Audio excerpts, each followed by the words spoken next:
Al-aslu fil muamalat lil ibahah. Begitu kaidahnya. Pada dasarnya muamalat, transaksi, bisnis itu akadnya atau wujudnya itu boleh.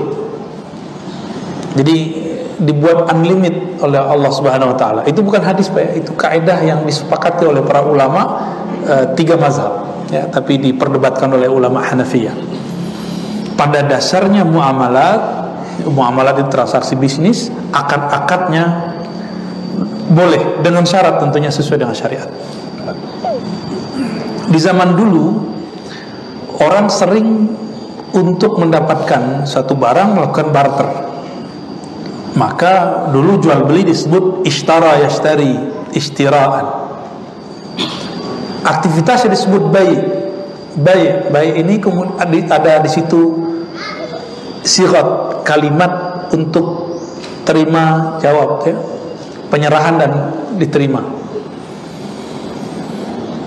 Namun di zaman Rasulullah hanya ada sekitar 24 sampai 26 transaksi bisnis, dan itu ditulis di dalam kitab Bulughul Maram. Di zaman itu belum ada GoPay, belum ada Oppo, apalagi Shopee, apa namanya, Shopee Pay. Ini bukan lagi iklan, Pak, ini lagi membahas jawabannya. Apalagi namanya, dulu ada Ustadz Yusuf Mansur buat apa namanya, Paytrend. Waduh, kayaknya udah di depan musibah kayaknya, ya. Kita doakan semoga baik-baik aja. Padahal itu kalau jadi itu kekuatan umat Islam. Cuma sayang, ya, nggak ada orang mau umat Islam itu naik, nggak ada. Kesaran saya nanti kalau mau buat, jangan bawa-bawa istilah-istilah agama, ya. Yang penting jujur, ridho, itu Islami. Jangan bawa simbol-simbol agama, sensitif. Agama itu suci. Dibawa ke duit, orang curigaan. Di zaman Rasulullah tidak ada namanya kredit. Kredit itu transaksi baru. Belum ada namanya menyimpan duit di bank. Belum ada. Maka orang yang mengharamkan bank itu juga jadi masalah. Perdebatannya panjang. Usah dimarahin kiai-kiai, Pak. Kamu nih anak baru gede, sok-sokan. Loh, saya bukan sok-sokan. Saya cuma nukil fatwa Darul Ifta. Itu ulama Mesir, Syekh Shaltut, Syekh Fulan, Syekh Muti'i mengharamkan bank. Kata kiai-kiai yang marahin saya. Itu kan sebelum tahun 71, Pak Kiai. Sebelum bank itu dikaji. Setelah dikaji, setelah tahun 71, kemudian keluarkan fatwa tahun sekian, dan puncaknya tahun 2003 baru ulama Mesir di Darul Ifta mengeluarkan fatwa yang sangat berani bahwa bank itu halal dan produk-produknya perlu diperhatikan. Jadi kita melihat produknya ini. Yang haram mungkin transaksi di suatu produk, atau misalnya tasarrufnya. Apa arti tasarrufnya? Ya, ini dikelolanya kemana? Itu PR kita paling. Nah, ini kelebihan bank syariah. Bank syariah pasti diputer di hal yang halal. Tapi kan kejadian juga kemarin, ada bank syariah, bank syar'i, tapi kemudian membiayai pemodalan hal yang haram, babi. Saya lupa nama banknya, alhamdulillah lupa, Pak. Ya. Di zaman Rasul ada namanya riba.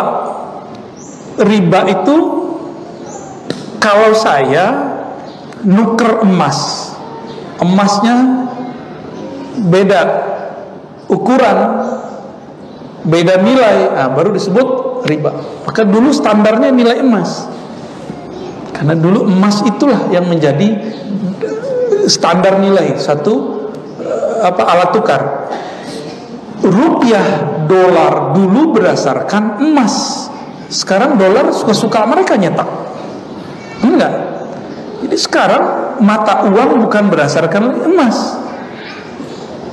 Artinya dia sudah jauh daripada praktek bisnis yang ada di zaman Rasul, praktek muamalat yang ada pada zaman Rasulullah. Jika terjadi namanya di dalam bank itu apa namanya, peminjaman. Kata pinjam di sini beda dengan kata pinjam di zaman Nabi. Di zaman Nabi saya nih minjem ke Kiai Abdurrahman, telat bayar, kata Kiai ini belum jadi Kiai misalnya, besok ente kalau nggak bayar 2 kali lipat, itu riba namanya. Itu yang disebut riba. Sekarang itu orang sebut minjem, tapi dia bukan minjem, Pak. Itu namanya pemodalan. Ini memberi modal beda dengan pinjam. Ini hasil kajian daripada ulama di Darul Ifta Mesir. Saya cuma nyampein doang, biar jadi bahan juga kita. Karena fatwa itu tidak suci. Yang suci cuma Al-Quran dan hadis-hadis yang mutawatir. Hadis-hadis yang sahih pun masih dikritik, apalagi cuma fatwa. Dan saya berkali-kali sampaikan, 2003 ulama Darul Ifta mengeluarkan kehalalannya, kita 2004 baru mengharamkannya. Ya. Nah, waktu itu belum muncul kayak e-commerce yang muncul kayak sekarang, belum ada seperti Dana, ya, belum ada GoPay dan segala macam. Ini sudah berbeda dengan yang ada dulu. Maka ulama kita ngambil satu aja, antarodin.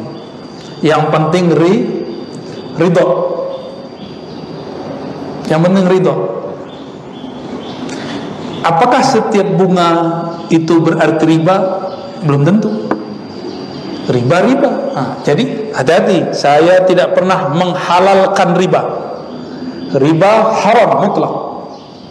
Ya, riba haram mutlak. Itu syariat. Yang ada sekarang, pemodalan yang ada sekarang di bank atau e-commerce itu segala macamnya, itu dulu belum pernah ada di zaman Rasulullah. Selama dia ada kejujuran di dalamnya, ada transaksi yang jelas di dalamnya, dan sudah ada hukum yang menaunginya, sudah kita katakan halal, insya Allah, ya. Dan kita pulangkan nanti ke ahli-ahli hukum muamalat, ya. Saya berbicara ini dari sisi usulnya sebenarnya, usul fikihnya, ya. Barangkali itu. Dan ini akan beda terus, Pak. Akan beda terus. Insya Allah kita nikmati perbedaannya.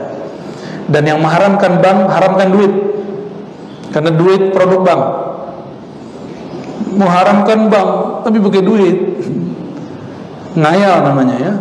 Kalau haramkan bank, tabi'un kaidahnya. Tabi'un apa artinya? Kalau engkau halalkan pokoknya, haramkan juga turunannya. Bank haram, coba sepakati dulu, Pak. Bank haram, ayo. Sini duitnya sini. Kartunya sini. Buat saya aja. Gimana? Haram enggak? Kalau haram, maka semua produk bank haram. Salah satu produk bank apa? Duit. Dan yang paling ngaco orang ngomong, ayo kosongkan rekeningmu, tutup rekeningmu. Ini gawat tuh orang ngomong begitu, ya. Dia nggak tahu salah satu pilar ekonomi di negara itu bank. Bank kolab, kita krisis moneter lagi, Pak, nanti. Jadi bank yang kita bicarakan sekarang bukanlah riba yang dibicarakan ulama terdahulu. Nah, itu yang mau kita ini. Terserah, ya, mau kiai sepakat nggak ada masalah. Tar juga kiainya punya duit, punya kartu ATM. Kalau kiainya masih bilang haram, aneh minta ATM-nya, ya. Kita banknya syariah. Ya, saya termasuk penyokong bank syariah, walaupun belum 100% syar'i. Dan saya di bank syariah 2, Pak. Sekarang BSI, satu lagi muamalat. Yang kita sebut aja. Kita ngambil. Cuma satu saya ngambil bank milik negara BUMN yang umum. Karena saya sokong. Itu pun ATM-nya nggak bisa lupa PIN-nya, Pak. Ala kulli hal, teman-teman semua, sahabat-sahabat semua, buka pikirannya, ya. Jangan kemudian menyamakan istilah dulu dengan sekarang, itu beda jauh. beda jauh. Baik, ini panjang Pak, nanti kita bahas lebih kencang lagi ya.